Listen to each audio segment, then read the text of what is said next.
welcome to episode 12 of the MMA Rundown podcast. That song right there was a remix of In the End, the phrase being I tried so hard and got so far, in the end it doesn't even matter.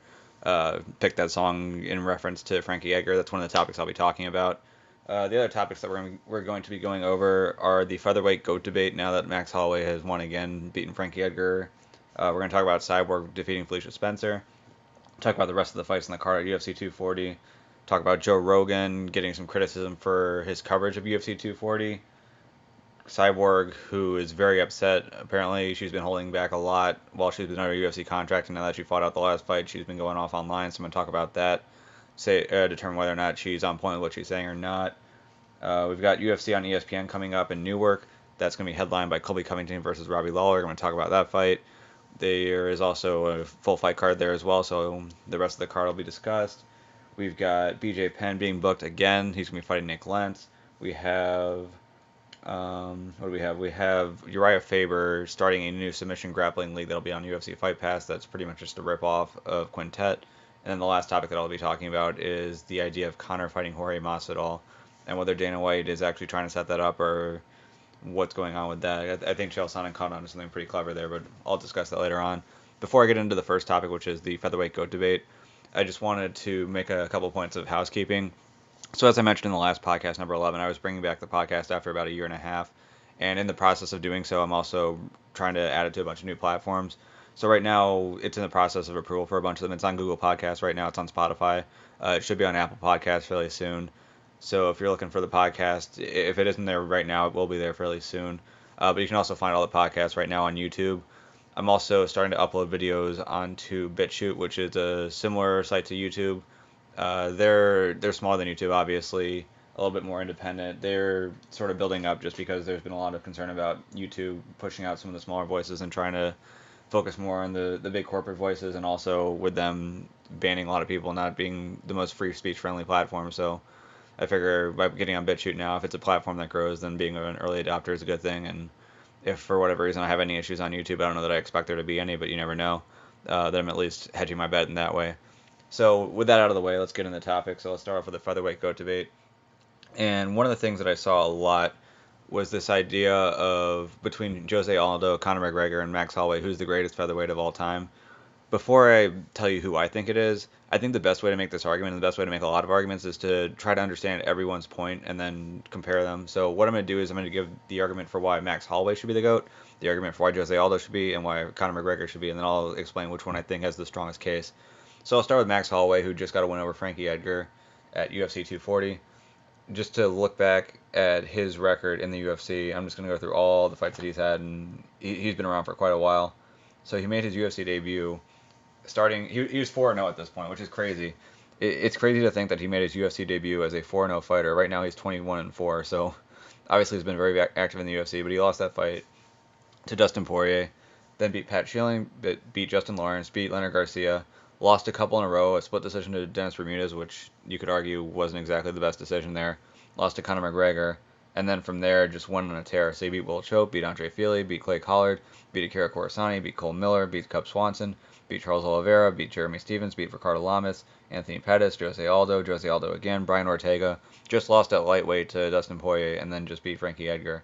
So the case to make for him is that he's had the title, he's defended it a handful of times, and among his defenses and the guy who he took it from in the first place, Jose Aldo, would be the guy who you could argue is ahead of him, just based off of record. You could say yes, Jose Aldo has more title defenses, but because Max fought Jose twice and beat him convincingly both times, it's hard to argue that Jose should be ahead of him as the greatest featherweight when he wasn't even better than Max in the two times they fought. So that's the best argument you can make for Max Holloway. Next person we'll get to is Jose Aldo. Jose Aldo has the best argument on paper in terms of who has the most title defenses. Now, when you're making this argument of who the greatest of all time is, there's a couple ways you can do it. You can just go based off of resume, which is kind of a boring argument, because if you do that, that almost gets like the basketball debate where people are like, I don't want to entertain anyone being better than Jordan until they get 6 titles. But then you have people like, well, yeah, well, what about Bill Russell, who had 11? So that kind of becomes a boring debate. I think the GOAT debate is better served when you're talking about who the best fighter is, just in terms of skill set. So as far as Jose Aldo goes, let's talk about his accomplishments first. I'm actually going to go back to WC because effectively the WC was the UFC of featherweight before it got folded into the UFC.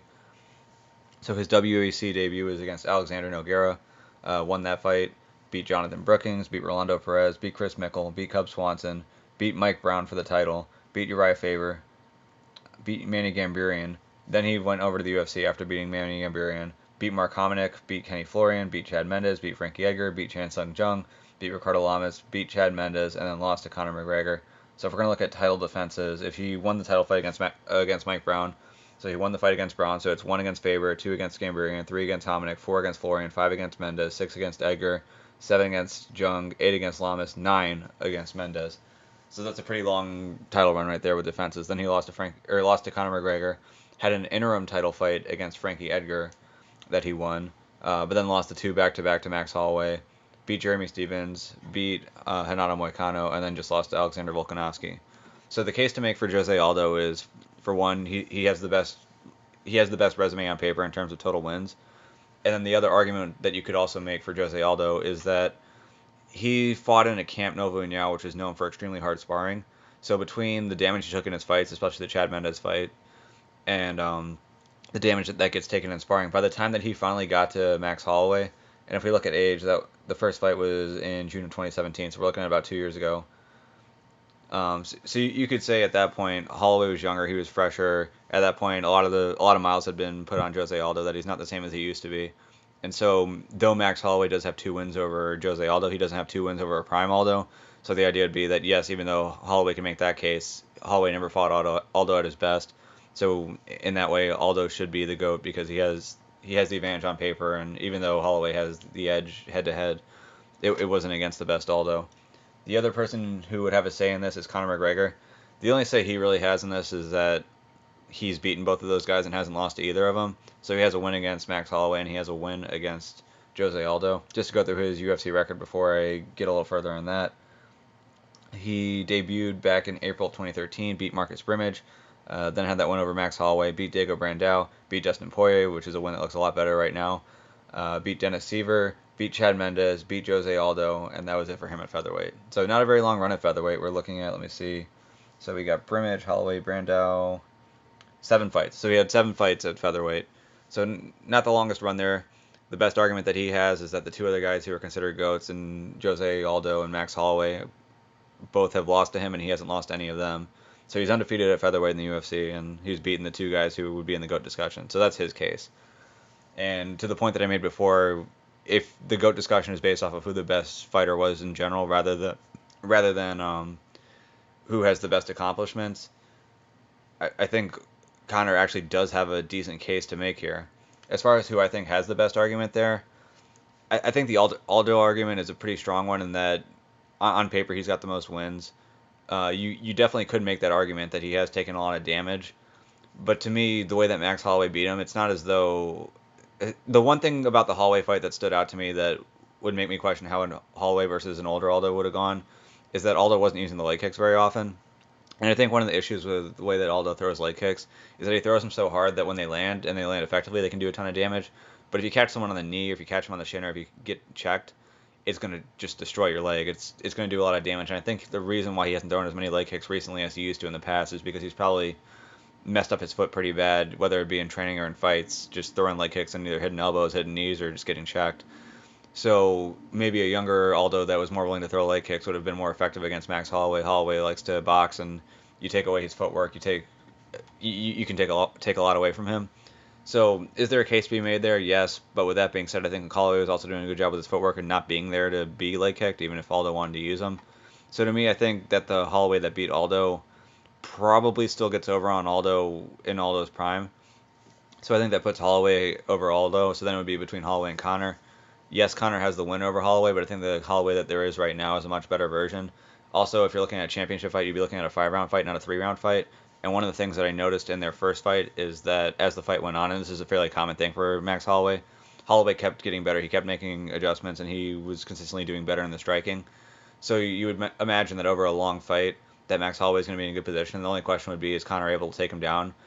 Or is Conor able to take this version of Max Holloway down in the way that he did in the first fight? And I don't think that's the case. So I actually think if there was a rematch right now, or even if you took a better version of Conor than what we have right now, because I think Conor's regressed a little bit, that Max Holloway would beat that version. So to me, Max Holloway, though he doesn't have the records that Jose Aldo has, I think from what I've seen, he is the best featherweight that the UFC has had.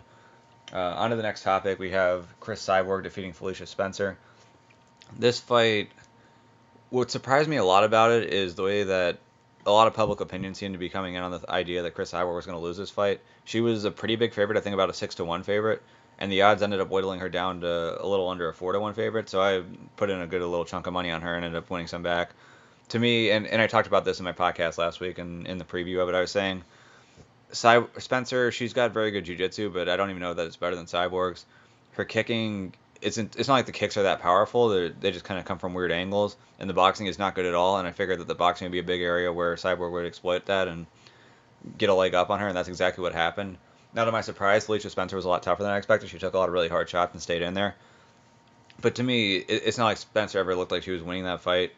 Yes, Joe Rogan seemed to think that she was gassing Cyborg, who has fought some pretty tough 5-round fights without seemingly having any gas issues. But I guess he thought after one round of Felicia Spencer being a Homer Simpson, then that would give her problems. But obviously that wasn't the case. Cyborg won every single round. Definitely outstruck Felicia Spencer. So as far as where they go from here, Cyborg may or may not want to stick around and take a fight with Nunes. Felicia Spencer is in a division that just isn't very deep, so I guess one of the positive things about being in a division as small as women's featherweight is that if you lose, it's not like you really fall that far down and have that big of a climb to get back to the top. So for her, you get another win, and you're finding yourself in a title picture pretty quickly. That being said, I don't really think she's ready for a title picture, or ready for the title picture. Or a girl like Amanda Nunes who can also box pretty well is going to be a huge problem for her. Her boxing is really her biggest issue, and that's not something that's going to be fixed right away. So for Felicia Spencer, you would hope that she has some time to continue to develop in that area. You'd also hope that she could be a little bit more effective with her wrestling. She really likes to hold people up against the fence and try to grind them and take them down from there. Doesn't really have that effective of a shot in the middle of the octagon.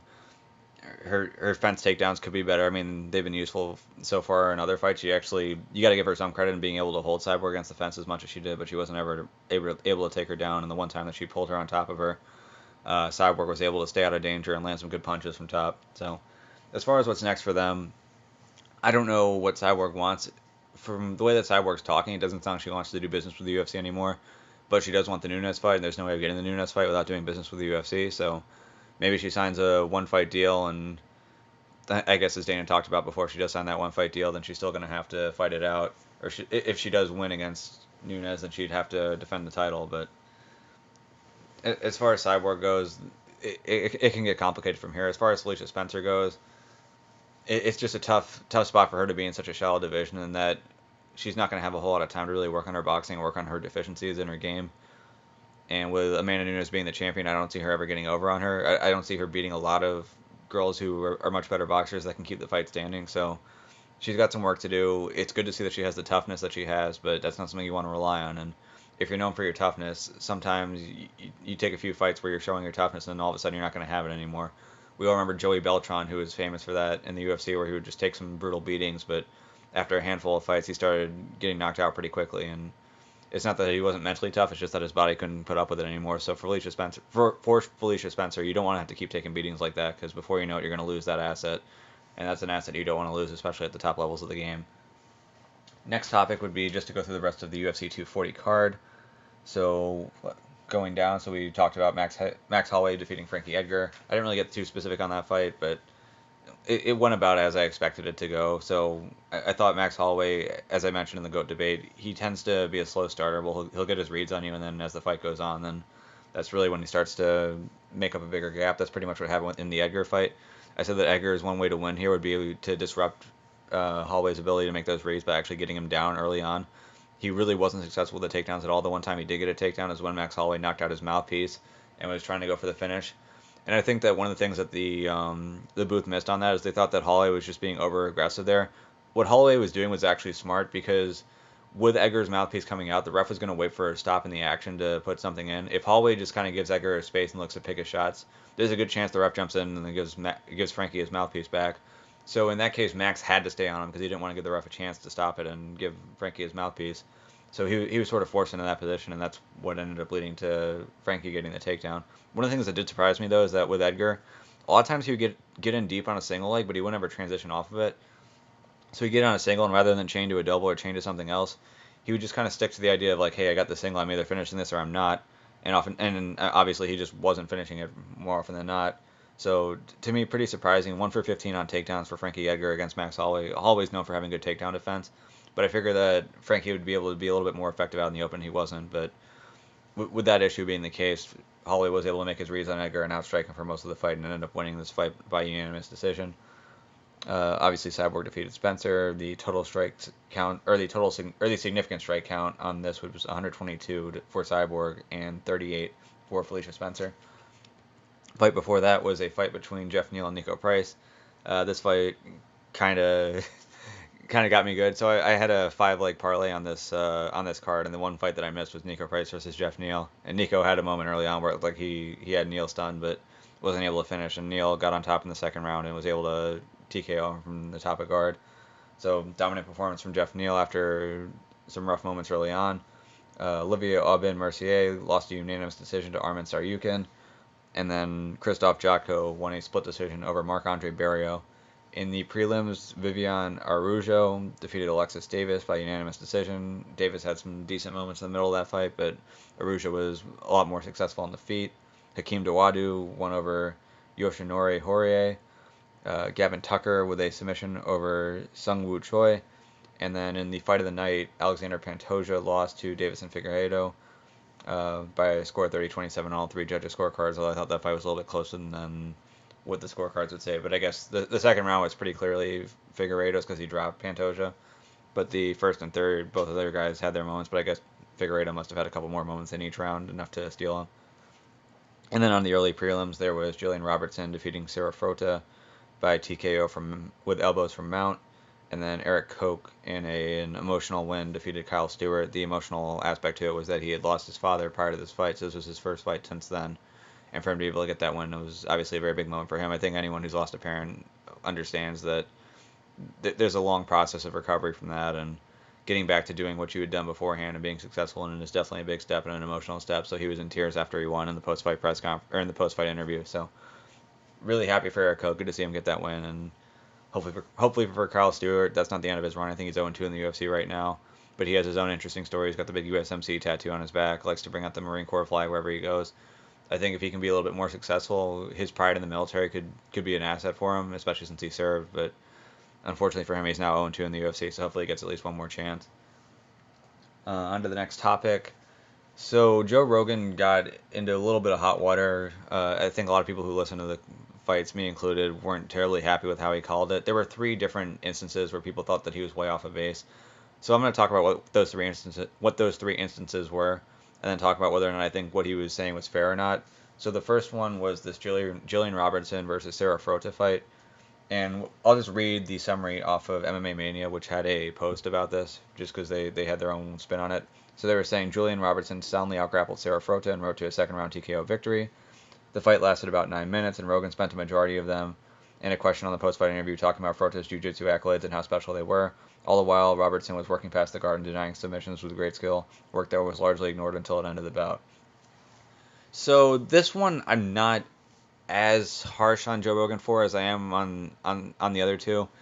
And the reason why is because sometimes when you train jiu-jitsu, when you train with a lot of people, you see some shit that sort of surprises you. So there were a couple different times where Frota was going for some unusual submissions, I would say. So one of them was an inverted triangle where her guard was mostly passed, and she threw up an inverted triangle on Jillian Robertson. And then another one was an arm triangle attempt from bottom of half guard. So in both of those cases, those are both submissions that don't get finished often, but they do get finished at times. We've seen Liam McGarry in Bellator finish that inverted triangle a lot. Joe Rogan training at 10th Planet, I'm sure he's seen the inverted triangle finished a handful of times as well. And then that arm triangle from bottom of half, as he was mentioning, if you have a really strong squeeze, sometimes you can be effective with it. I've seen it a couple times in the, what would it be now, 8 years that I've trained jiu-jitsu. So it has happened. It's not a very likely thing to happen, but it has happened. So if you're on the call and you see an attempt for it, I think with the inverted triangle, he gave it a lot of respect. And the thing with submissions, oftentimes, especially chokes, is they kind of come in stages. So if I'm going for a triangle, for example, just try to imagine it. When I get my leg over your shoulder, where you have one arm in, one arm out, what I like to call shoulder guard, or what a lot of people at training call shoulder guard, that in itself isn't direct danger, as in like, oh my gosh, you're about to go out. but it means I'm in a very good spot, and it means that I'm a few adjustments away from putting you in a position where you might go out. So there were a couple times with Frota where she was kind of getting in that initial stage where it's like, oh, she can make a couple adjustments here and it can get tight. And before she made those adjustments, Robertson got out. So when she was in those early stages, Joe was giving it some respect, and I think it's fair that he did that. I didn't have an issue with him calling the inverted triangle and saying that there was a chance that Frota, had she made a couple more adjustments, would be able to finish. So I don't have an issue with that call. The call on the arm triangle from bottom, he was saying, like, look, this is something that you have to be really strong to finish. I don't know if Frota's strong enough to finish it. And while she was going for it, she got a guard pass. So I don't know. I think what Joe Rogan was saying more so is like, hey, this is there. It's unlikely, but it's there. So again, I really didn't have much of an issue there. I did have a bet on Julian Robertson, so for him to be as positive on Frota as he was, I was kind of like, oh, come on, like, don't tell me that Frota's doing well. I don't want to think that Frota's doing well because I have a bet against it, but I think if we're being fair, he wasn't that bad on that fight. It really wasn't anything to be too upset about. The second point that they bring up is the Cyborg versus Spencer fight. So in here it says Rogan may die holding his breath while he waits for Cyborg to get tired. Every time Cyborg walks to the cage, Rogan talks about her weight cut and how it's likely to affect her in the cage. Nevertheless, she can fight 15 to 25 minutes strong, pushing a hard pace and ripping brutal shots. Last night was the latest example, as Rogan claimed Cyborg looked exhausted at the end of the first round. A round Cyborg violently dominated, followed by two more rounds in which he violently dominated. This one I did have an issue with. So he did make it seem as though Spencer was a little bit closer than she should have been, or than she actually was. Talking about how tired Cyborg was because she was breathing out of her mouth. Cyborg has had some pretty long fights. I think I mentioned this earlier. She had that fight with Holly Holm that went all 5 rounds, where she was able to keep her gas the whole time and keep moving forward. So as far as looking at Cyborg, she was breathing out of her mouth. She did look like she was visibly like trying to get her breath and breathe through her mouth, but it's not like it was one of those things where it's like, oh my goodness, what's she gonna do? She's got 10 more minutes ahead of her. And it also seemed like he didn't realize that it was a 15-minute fight rather than a 25-minute fight. So not knowing how long the fight is, that's an issue. Thinking that after 5 minutes that she was gassed for the whole fight, despite seeing a lot of other fights where she's lasted a lot longer and where she was still able to effectively keep her pace up, I think that was an issue. He was extremely positive towards Felicia Spencer in a way that was almost sort of denigrating towards Cyborg. I don't know if there was like a deeper motive to that, and that's something I'll get to later with the conversation about Cyborg. But to me, it felt like he was definitely off base and making it sound like Cyborg was doing a lot worse than she was, even though Cyborg had a fairly dominant fight there, won by a score of 30-27 on all cards, and you could argue it could have been 30-26. The third example that they have in this one, this one I just don't see. I guess there is a devil's advocate for him here, but let me just read it first. So it says, at the end of the third round of their title fight, Frankie Edgar finally scored a takedown on Max Holloway. His control lasted maybe a dozen seconds, and he perhaps landed a handful of punches. Holloway, meanwhile, had spent the entire round jamming his fist into Edgar's eye socket and splattering nose blood all over the octagon. Not even Jersey boy like myself could hope that this would go in favor of the answer, which is Frankie's nickname. But Rogan spent a silly amount of time discussing the possibility and potential consequences. By the way, did everyone reading know that Holloway is the absolute, not up for debate, hands down, only an idiot would think otherwise, 100% greatest featherweight of all time? It was only stated as a fact a dozen times, and then in parentheses, could screw up Jose Aldo. So the point being made there is one of his issues was that throughout the course of the night that they kept on saying, yes, Max Holloway is the featherweight GOAT, Max Holloway is the featherweight GOAT, Max Holloway is the featherweight GOAT. And while I agree with that point, as I mentioned earlier, I don't think it's like a clearly obvious thing. There's definitely cases that can be made for the other two guys. Also, if you're going to make that claim in the lead up to the fight, I get that because you're trying to sell a fight. But once the pay-per-view has started, that means that everyone has either purchased the card or has pirated and isn't going to purchase it anyway. So at that point, you probably don't need to keep selling, but I guess he felt the need to keep selling by continually calling the GOAT. If that's what he believes, then fine, go ahead and say that. But as far as that takedown thing, the devil's advocate argument for why it was okay for Joe Rogan to say that is because he would be saying, hey, some judges aren't very good, and so do these bad judges. If they see someone score a takedown at the end of the round, they might score it that way. If we're talking about how it should be scored, there is no chance in hell that Frankie Edgar should have won that round, even if he had been able to hold Holloway down for the rest of it. So like I had mentioned earlier, this was the round where Holloway had Edgar rocked, knocked his mouthpiece out, and with the mouthpiece out, he had to be a little bit more aggressive than he otherwise would because he didn't want to give the ref a chance to step in and give Edgar his mouthpiece back. And during that exchange, that's when Edgar got a takedown, at which point Edgar was just clinging onto his hips along the fence, trying to pull him into a better position while Holloway was working his way back up. So he wasn't doing anything effective with the takedown. Hadn't thrown any punches at that point, but even if he had, to do enough to offset the damage that Holloway had done in that round, it would take a lot, especially given the amount of time. So to float around the idea that any reasonable judge or any reasonable person could give that round to Frankie Edgar, it's ludicrous. So in that case, when he started talking about that, I was like, what the hell are you talking about, Joe? Again, if the thought process was, hey, I'm just telling you what a really bad judge would see, okay, fine. But I don't know that that's the point to be making at that point in the fight when you're calling it. I don't know that we should be talking about, hey, the worst judge out there might think this is going Edgar's way. I think you just kind of have to call it for what it is, and he didn't do that there. As far as him constantly talking about Holloway being the greatest of all time, I mean, probably killed, probably beat a dead horse there where he just kept saying it over and over. But I guess him thinking that Holloway's the greatest of all time, that's fine. If your issue is that he picked Holloway rather than picking Aldo or Conor, I mean that's a personal opinion thing. It's not. I don't know. There's just not much more to say on it other than just call it for what it is. The next thing to talk about is the upcoming card that we have coming up this weekend. So that is going to be featuring Colby Covington versus Robbie Lawler. This is a fight I've talked about a handful of times before, and the main point that I've been making about this is that I'm concerned that this won't be the title eliminator that everyone expects it to be.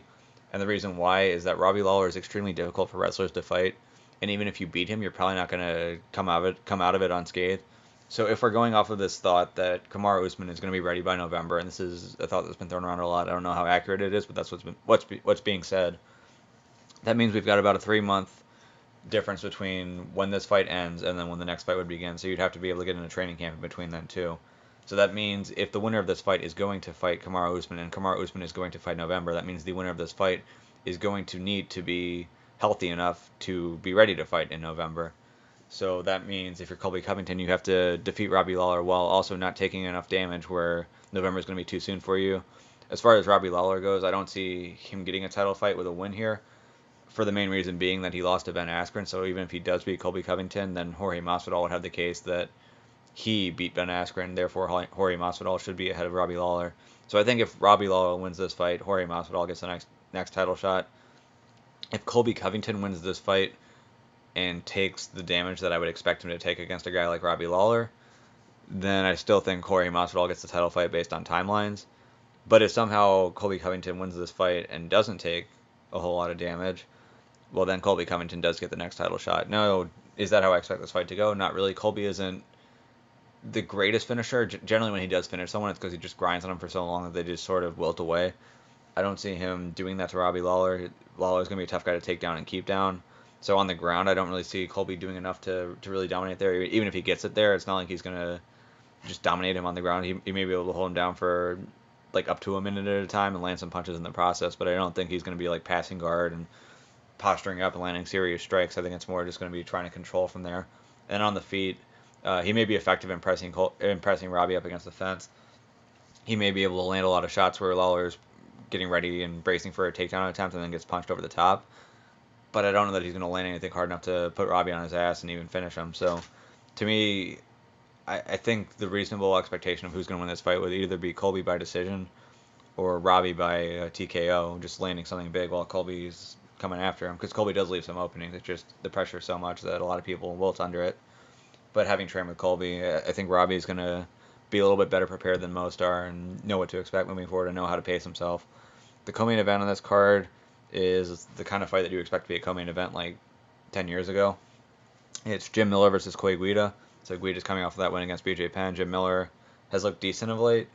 So it'll be interesting to see how he does. Obviously, with him being from the area, in the Jersey tri-state area, it makes sense to put him on the co-main for a Newark card just for the local market.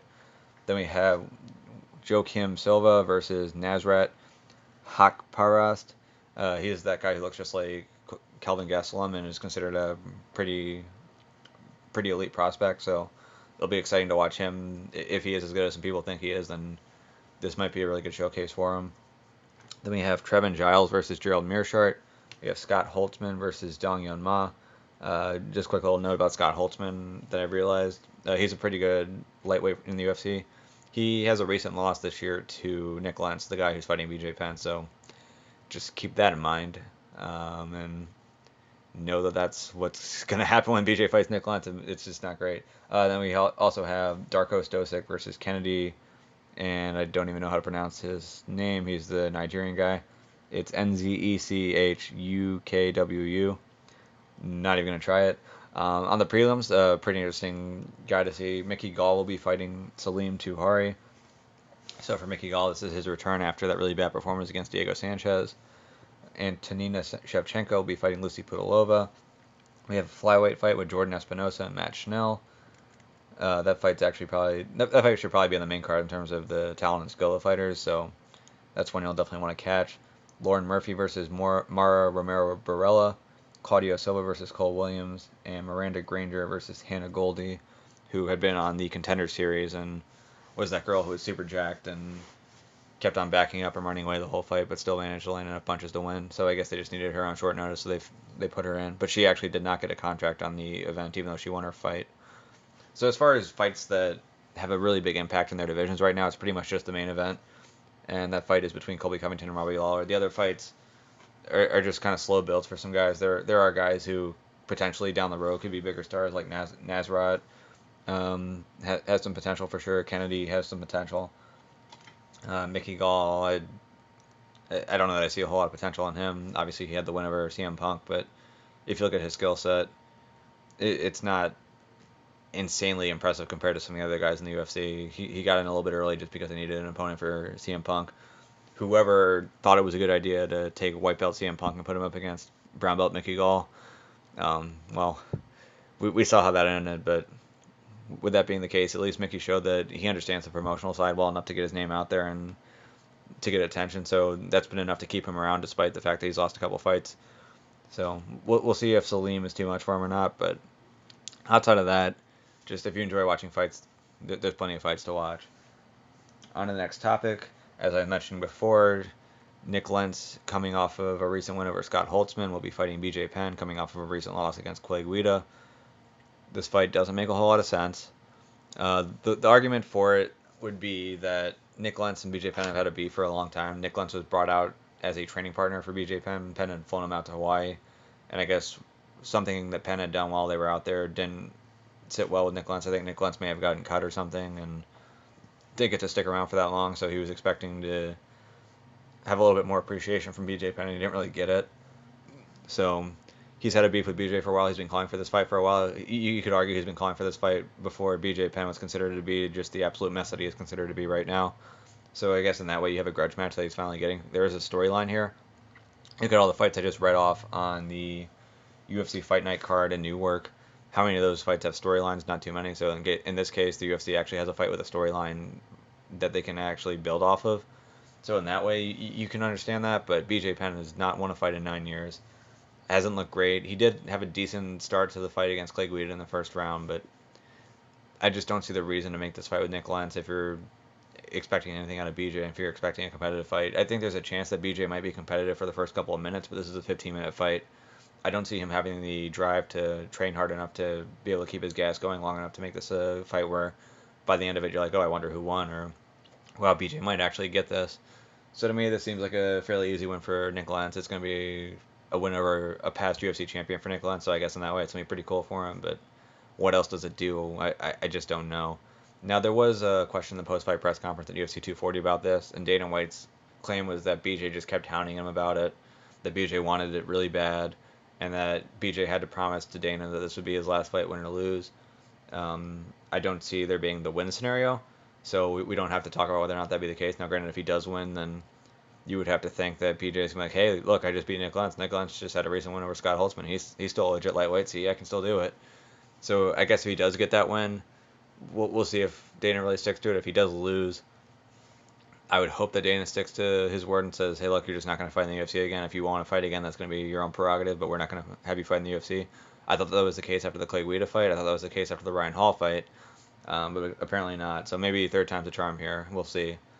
And then there is another topic to talk about here, and that is one that I actually kind of skipped a little bit. I want to get back to it, and that is with Cris Cyborg. So following the fight, as I had mentioned, Cyborg was very upset.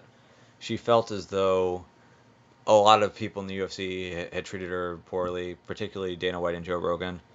And on Twitter, she just responded to a bunch of different people. And I'll play the video, or at least I'll play the audio clip of it.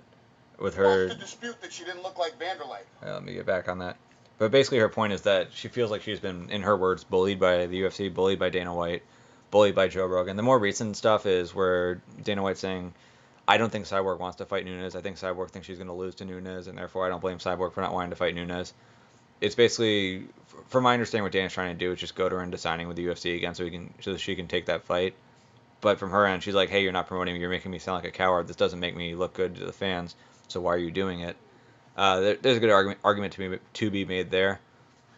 I think with that being said, if she does take the fight, then you can't argue anymore that she's afraid of it, because obviously she wouldn't be signing it if she didn't want to do it. So at that point, if the fight's actually signed and there actually is something to promote, that wouldn't be as much of an issue.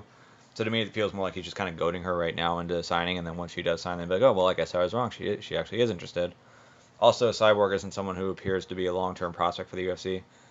You figure that even if she does re-sign right now, she's not going to be around for very long. So how much more building up do you want to do of her rather than building up the people who you currently have, including Amanda Nunes, who is someone that the UFC currently has?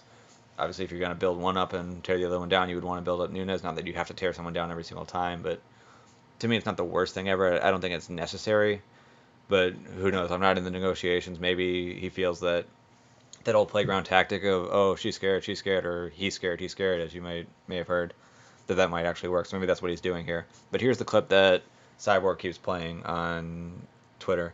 I said, when I saw her at the MMA Awards, she looked like Vanderlei Silva in a dress and heels.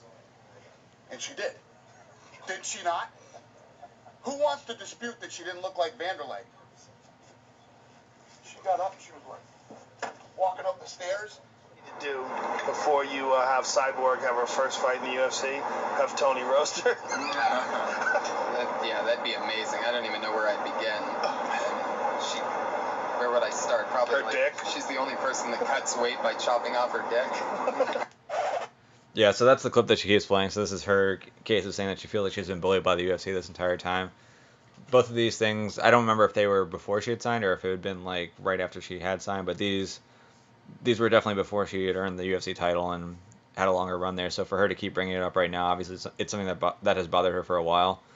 But if your point is that the UFC just keeps bullying you, and your biggest case is here's some stuff that happened like a handful of years ago, like that podcast clip from Joe Rogan was in the 700s in terms of podcast episodes. I think he's in the 1300s right now. So it's been quite a while since that happened, but obviously it still bugs her. Does that mean that she's not going to sign with the UFC? I think it's hard to tell. It's very clear that she's upset with the UFC. It's very clear that she doesn't like how the UFC has treated her. So it wouldn't be the most surprising thing if she doesn't sign.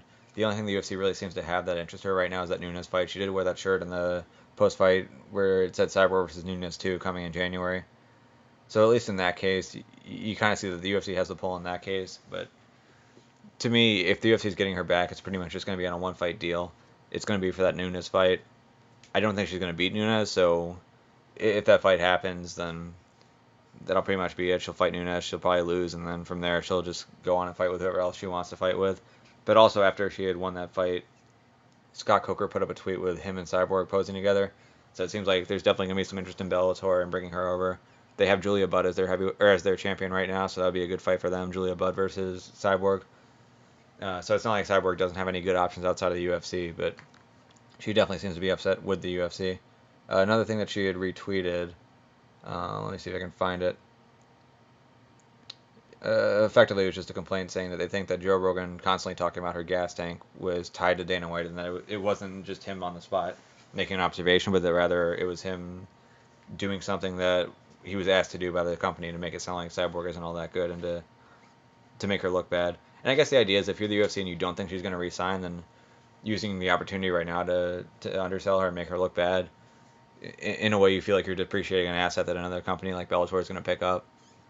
So to me, in that way, if you think that's the case, if you think that Cyborg hates the UFC and she doesn't want anything to do with them because they said she looks like Vanderlei Silva in a dress, and that the UFC seems to be prepared for that and that they're downselling her the entire time, then maybe that is the case. Maybe she is done with the UFC. Maybe all signs pointing that direction are pointing that way for a reason. That this whole Nunes thing is maybe just like a last grasp at keeping her around, but maybe nothing's going to happen there. Or maybe she's hoping for a cross promotion, which I don't ever see happening, especially for a fight like Cyborg versus Nunes, which I just don't think is a big enough fight, especially given how the first fight went. A couple more things to talk about. So we have Urijah Faber's new submission grappling event called Quintet. It's going to be debuting mid-August on Fight Pass. He is starting a promotion that is very similar to Quintet, a promotion that he ended up competing under, where it's a 5-person team based. So there's 4 teams of 5, so you have a semifinal round and a final round. So obviously the teams that win in the semis face each other in the finals. It's elimination style. A difference between Quintet and Quintet is that in Quintet, after every match goes, instead of having a predetermined match order, they can decide, okay, well, here's who we want to put against the person who just won that last match. So it's a little bit more strategic in that way. That being said, is a team base for an individual sport the best idea? I don't really know about that. I think it's never really shown to be the case. World team tennis is not very very big in the tennis world. The IFL didn't do very well in MMA.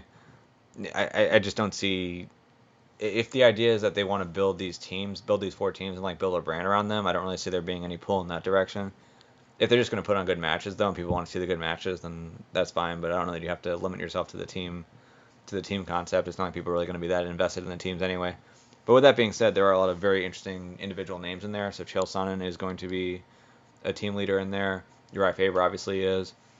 You have Anthony Smith, and you have Craig Jones. So definitely some interesting guys. There was also some talk about Keenan Cornelius possibly working with Craig Jones on this, although he never was specific about whether or not this was the venture he's working on Craig Jones with. He was saying that he was working on Craig Jones with something, and it hadn't been announced, and then this was announced not long after. So there's a chance that Keenan Cornelius might be involved as well. And there will be a super fight at the event as well. So if you're a jiu-jitsu fan, it sounds like they're at least putting some good money into this, and they're going to have some good matches. Whether or not it's going to be profitable is a whole other question, because it sounds like they're probably going to be paying a lot of money to bring in these big names, and if you're going to be paying a lot of money and you're going to have high costs, you're going to need to have a high amount of revenue to offset that. Is there going to be a high amount of revenue when they're just going to be selling in a local theater in Anaheim and they're going to have UFC Fight Pass showing it? I don't know if that's going to be the case, but if they're putting together big matches, if they're giving good opportunities to people in the jiu-jitsu community, I'm all for it. I'm interested in seeing it. I'm definitely interested in seeing who the people in the super fight are going to be, who the 20 competitors are going to be, and who knows, maybe they're going to be starting something great. But I think from a business standpoint, there are a lot of warning signs here in terms of them spending a lot of money right out the gate before anything's really been proven. And the last thing to talk about here is Conor McGregor versus Jorge Masvidal. I have to give Chael Sonnen a ton of credit on this. He was completely on point. So this was a question asked of Dana White a little while back, and Dana had the idea between Masvidal and Conor McGregor. I think the reason a lot of people ask that question is because Masvidal is fairly similar to Nate Diaz in a lot of ways compared to some of the other fighters out there. So they thought, hey, if we can't get the Nate Diaz 3 fight, why not do Masvidal versus McGregor 1? Masvidal would be more than happy to do the press work with this. Masvidal would definitely give a lot of good sound bites and get people interested. And the argument that was made by Dana White was, yeah, I think Masvidal is too big. Now, obviously Masvidal is a guy who used to fight at lightweight, moved up to welterweight just for an easier cut, so it's not like he's the biggest welterweight out there. But a note that Chael Sonnen made was, he's like, I don't think Dana White necessarily believes it. I think Dana White's just trying to rile up Conor McGregor and say something that's going to get Conor to say, actually, no, I don't think he's too big for me. I think I can handle him, and let that be the seed for the fight. Well, here is a clip from the post-fight press conference after UFC 240, and it sounds like Chael Sonnen is completely spot on. Did he mention to you any other outside-the-box options, like, of course, the Nate Diaz trilogy, or now Jorge Masvidal has been calling him out? Did any of that come up? Yeah, Masvidal's too big for him, man. I think Masvidal's too big. Conor disagrees. So Conor was not happy that I said Masvidal was too big for him. Dana right here. And Dana's got a giant smile on his face right now. Level flyweight fight that was on the prelims, and backstage. So that was the clip there. So it sounds like there might be something building there where Conor has something to prove with Masvidal. Masvidal obviously wants the Conor fight. That was a fight that he called for. We're gonna see moving forward. I think with Conor anyway, even if they start negotiating with that right now, the negotiations would take so long that you'd have to have this fight happen on August 3rd anyway between Colby and Robbie Lawler. Like I mentioned, if Robbie wins, I think Masvidal probably gets the title shot at that point. So you'd have to put this fight on the back burner between Conor and Jorge if that's the case.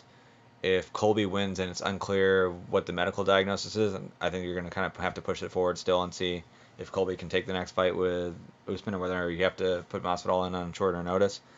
So I don't think this is going to be a fight that's booked right away. But it does sound like there's some interest there. Obviously, Jorge's interested. Now it sounds like Conor's a little bit interested because Dana has been saying that he doesn't think that Conor can handle Jorge. So there could be some legs to this, and if that's the fight that's made, boy, that would be exciting. And in a way, it would make sense. You obviously don't want to put Conor in a fight that's for a title right now. It wouldn't make a whole lot of sense for him. He's coming off of a loss to Khabib Nurmagomedov. He obviously wants to fight with Khabib right now, but there's no reason for me to believe that he would beat Khabib right now, and he obviously doesn't deserve that fight, especially with Tony Ferguson still waiting for his shot. So if they can book Conor with Masvidal, that'd be just that'd be a really exciting fight. It might not mean the most for the welterweight division if Masvidal beats Conor. I think it's just more for Masvidal just building himself as a star if he beats Conor. But to me, if you can keep Conor busy and let the lightweight division just keep turning through, get Dustin Poirier his title shot, get Tony Ferguson his title shot, that'd be best for everyone. So hopefully that's the fight that they make, and we'll see if that's the case. So that concludes this week's episode. That is episode 12 of the MMA Rundown. I'll be back next week and hope to continue going forward. Hopefully by that time this will be up on Apple Podcasts and all the other podcast networks. But if you're having any trouble finding it, absolutely it's going to be on YouTube right now. You can find it on Spotify for sure. And if you have any other questions, just let me know in the comments, and I'll let you know what's available at the time.